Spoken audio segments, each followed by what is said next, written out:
Le pouvoir est fondé sur une expertise. Là, je ne vous apprends rien si vous avez écouté ce que j'ai dit il y a 5 minutes. Or, la démonstration de cette expertise passe par la création et la diffusion de contenus dont la qualité va contraster avec la médiocrité disponible. Le pouvoir, nous l'avons vu, est fondé sur une expertise. Or, la démonstration de cette expertise passe par la création et la diffusion de contenus dont la qualité va contraster avec la médiocrité disponible. Si on prend l'exemple des sites et des blogs, même si c'est pas, ce séminaire n'a pas pour but de vous faire faire à tous un site et un blog. Néanmoins, c'est des exemples très vivants, très faciles à vérifier, à mesurer. On en voit tous les jours. Raison pour laquelle je m'y réfère.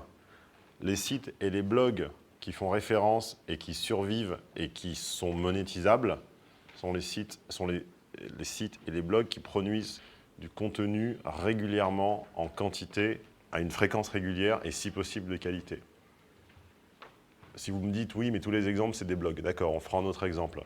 Les hommes politiques qui veulent gagner des points de popularité, qu'est-ce qu'ils font? Ils font des interventions, des discours, des inaugurations. Ils produisent du contenu.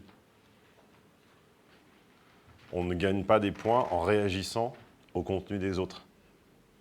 On gagne des points de notoriété, et donc la notoriété, comme vous l'imaginez bien, précède l'expertise, en produisant et en diffusant du contenu. Comment est-ce que Ségolène Royal est sortie de l'anonymat 1 an et demi avant les présidentielles de 2007? Parce qu'en 2005, personne ne savait qui c'était, Ségolène Royal. Enfin, souvenez-vous quand même. Personne ne savait. Vous ne saviez même pas la tête qu'elle avait en 2005. Comment est-ce qu'elle est sortie de ça? En produisant à fréquence régulière des discours sur des thèmes importants pour la nation, une fois en Martinique, une fois en France, une fois en province, une fois à Paris, etc. Or, dans le cas d'une passion, créer du contenu, croyez-moi pour l'avoir fait depuis plusieurs années, en écrivant des articles, en écrivant un livre, etc., c'est la chose la plus dure qui soit. Et si vous en vouliez une preuve, dites-vous bien qu'à une époque, j'ai rémunéré les articles entre 30 et 50 € par article. J'en ai même pas eu 10 en 3 ans. Produire du contenu, c'est comme écrire un témoignage. Ça arrache la main et le cœur, c'est difficile, sauf pour les gens qui le font très rapidement, je les en remercie, mais en général, produire, écrire, construire, fabriquer, créer, c'est contre-naturel, contre-intuitif. Les gens ont horreur de ça, ça les fatigue, c'est un des leviers que vous allez pouvoir actionner pour vous différencier des autres. Ça va être le levier de la production. Il y a un atelier qui est en gestation depuis très très longtemps et j'avoue que c'est un peu ma faute d'avoir procrastiné cette fois-ci, je ne l'ai pas encore lancé, qui est l'atelier négocier une augmentation et améliorer sa productivité. Un des outils pour être évalué comme un tueur au boulot, c'est de savoir sur quoi on est évalué. C'est con comme la lune, mais la plupart des gens, ils veulent des bonnes évals, mais ils ne savent même pas sur quoi ils sont évalués. Et la première chose sur laquelle vous êtes évalué, c'est votre capacité à produire. Donc pour un avocat, produire du dossier, pour un consultant, produire des slides, pour un réparateur de frigo, le nombre de moteurs de frigo réparés ou changés en une journée. Et ce critère-là, c'est, une fois qu'on l'a identifié, il est assez facile de choper une période sur laquelle vous allez cartonner ce critère-là. C'est la période sur laquelle vous savez que vous allez faire votre première forte bonne impression pour ensuite pouvoir vous la couler douce un petit peu. Enfin bon, ça, c'est un autre atelier. En tout cas, la création de contenu, en gros, tenir le stylo et écrire, c'est une des choses les plus difficiles au monde. S'asseoir à une table pendant plusieurs heures, tenir plus le stylo, ça n'existe plus, mais tenir le clavier du PC ou du Mac et créer du contenu, c'est horrible. En lire, tout le monde peut le faire. Passer son doigt et zapper sur son iPad, tout le monde peut le faire. Réagir à des choses déjà écrites, on va dire beaucoup de personnes peuvent le faire. Pas tout le monde, mais beaucoup de personnes. Créer 1 sur 100. Vous devez faire partie des gens qui créent, quel que soit le domaine de la passion dont vous voulez vivre. Ça peut être créer des vidéos, créer des articles, écrire, fabriquer un modèle de démonstration, monter une expérience, tourner un film, un court-métrage, que vous voulez. Créer. Or, dans le cas d'une passion, vous créez du contenu sans vous en rendre compte 24 heures sur 24. Puisque si c'est une passion, votre esprit relie la quasi-totalité des événements de votre journée à votre activité. Comme moi, ma passion, c'était les relations et la séduction. Tout ce que je peux, toutes les gens que je croise dans la rue, tout ce que mes yeux peuvent cerner dans une journée, je les relie à ça. C'est pour ça que j'ai vu que c'était un couple en 2 secondes en rentrant dans la pièce, par exemple. Je n'ai pas fait exprès, je ne me suis pas dit, tiens, est-ce qu'ils sont ensemble ou pas? C'est que la façon dont vous interprétez le monde tourne autour de votre passion, comme les planètes tournent autour du Soleil. Je ne sais pas pourquoi c'est comme ça, mais c'est comme ça. Donc plus vous vous centrez sur votre Soleil, sur vos passions, plus les réflexions que vous allez avoir, sans vraiment faire l'effort d'en faire aucune, plus les réflexions que vous allez avoir vont créer du contenu dans votre tête tout au long de la journée, contenu qu'à la fin, il ne suffira plus que de poser sur le papier ou de transformer en objet, en film, en audio, en ce que vous voulez.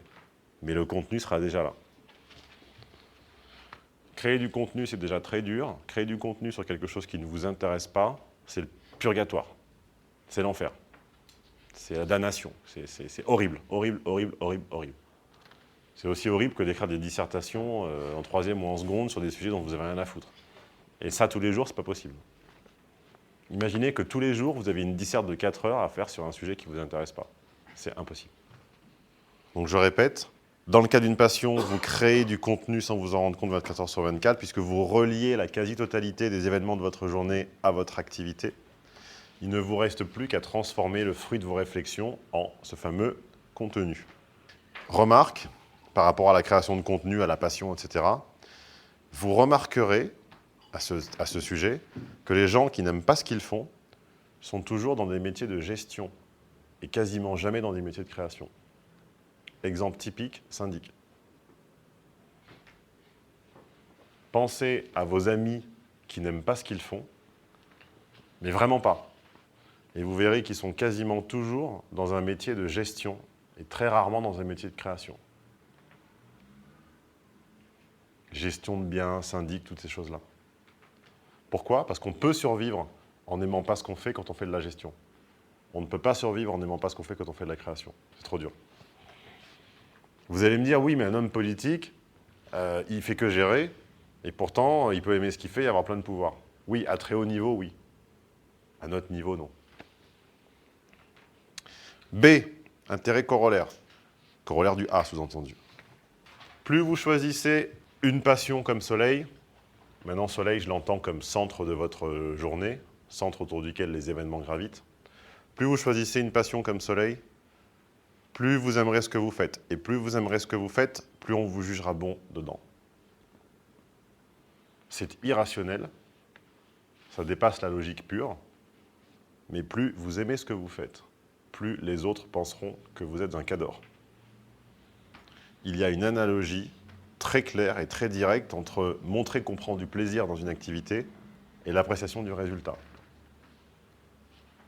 Et si vous voulez un exemple concret, tiré de mes nombreuses journées, si je vous tends un vêtement en relooking avec de façon très visible le sourire aux lèvres et l'impression que je suis radieux de l'avoir trouvé et que je suis à la fois fier de moi et de ce que ça va donner, et que 999 fois sur 1000, vous le prenez sans réfléchir.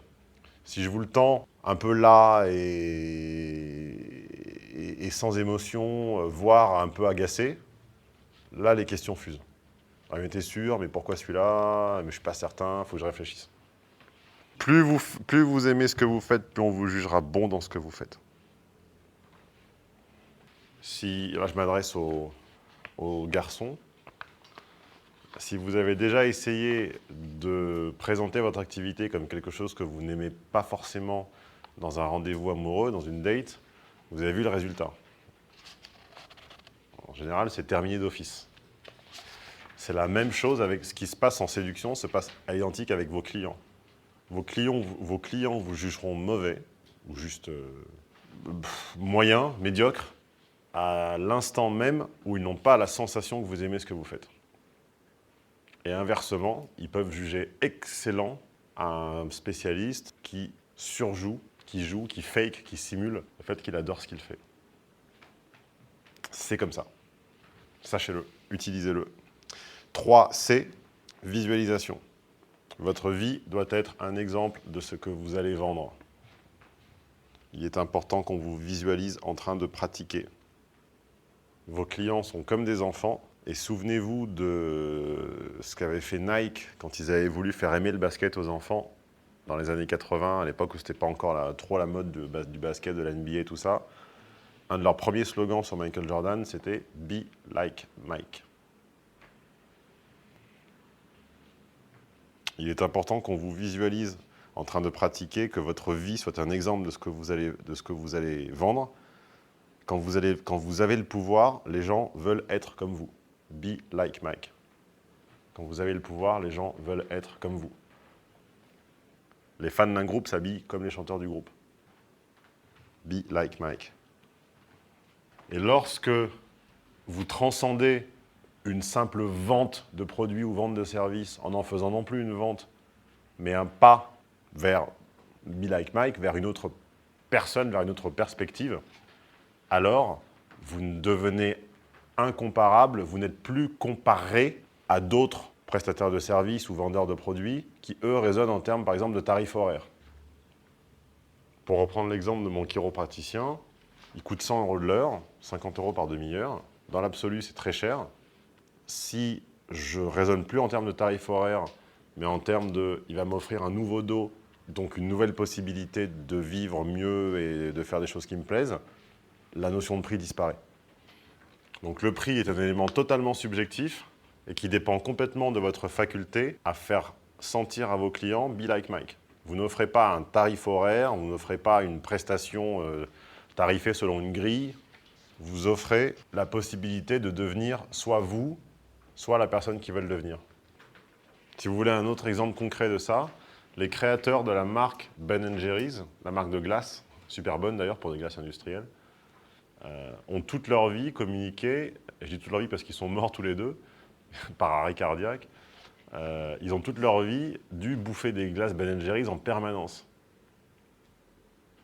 Leur credo, c'était mais non, les glaces, c'est pas, ça fait pas l'obésité, c'est pas plein de sucre et de gras. Regardez, nous, on en mange plein, on est encore en vie.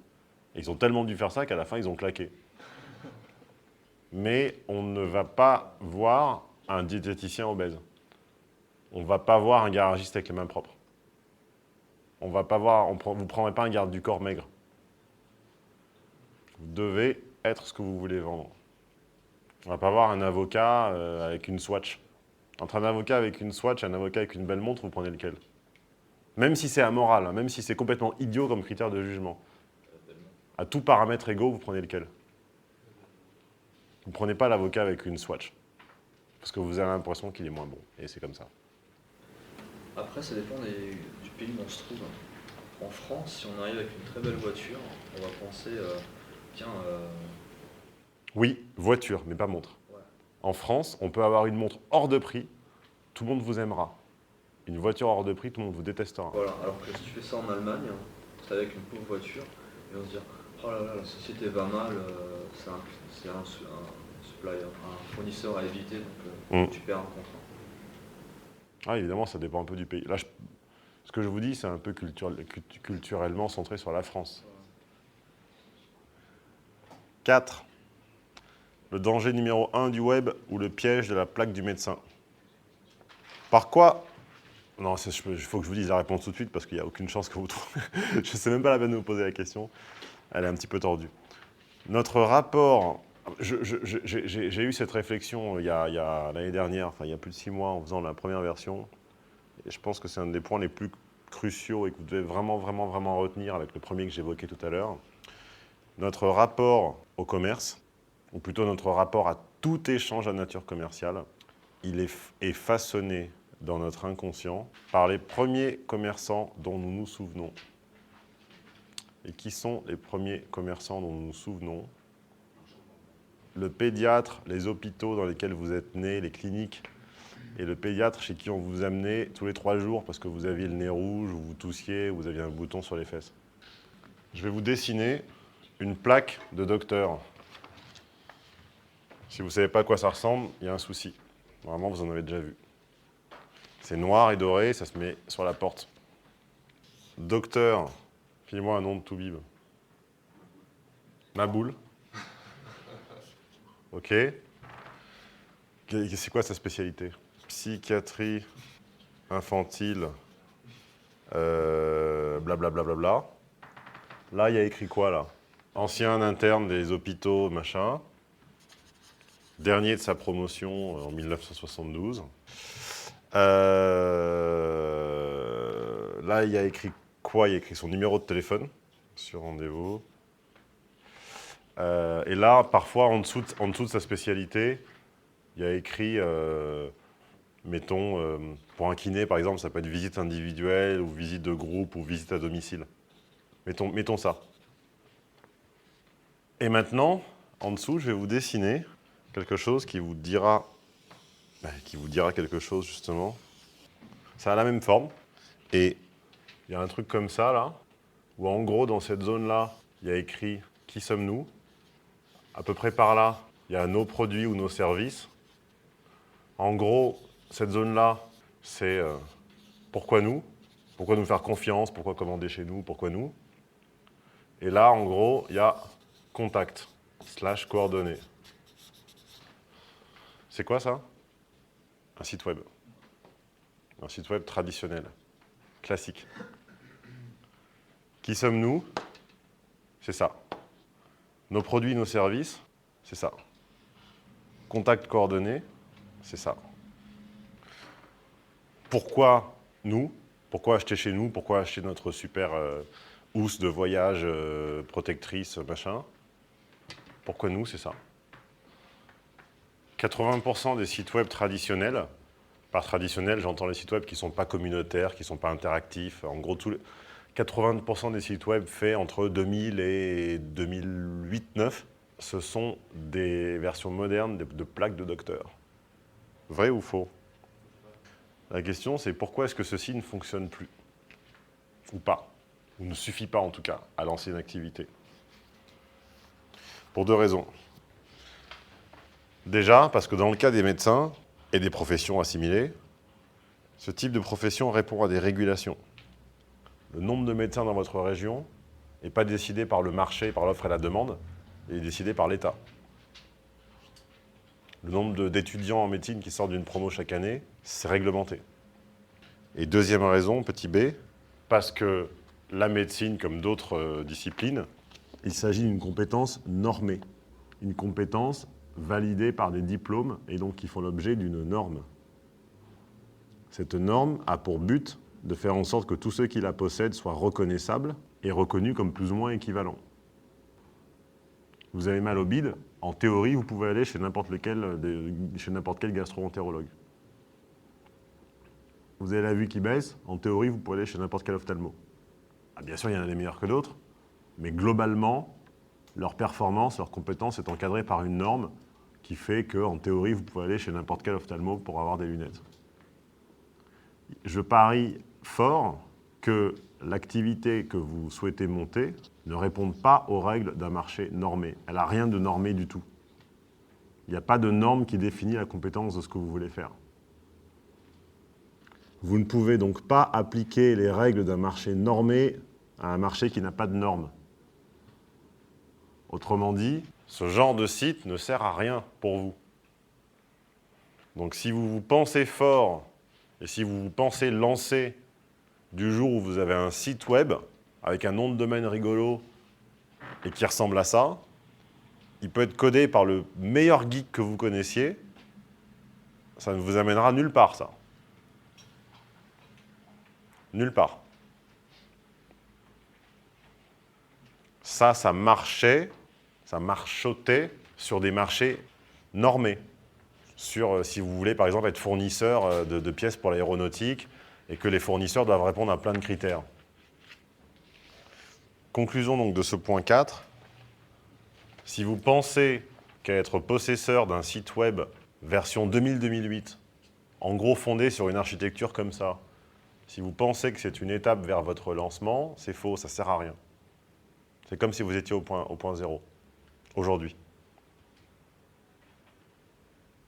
Je ne connais personne qui vive de ça, dans aucun domaine que ce soit, même bien référencé. Accueil, qui sommes-nous, nos produits, nos services, une photo, pourquoi nous et contactez-nous, c'est fini ça ne sert à rien. Si j'avais ce site-là, même très très beau, hein, même en super haute résolution, même avec, de la 3D partout, est-ce que vous seriez là aujourd'hui? Jamais de la vie vous seriez venu. Jamais.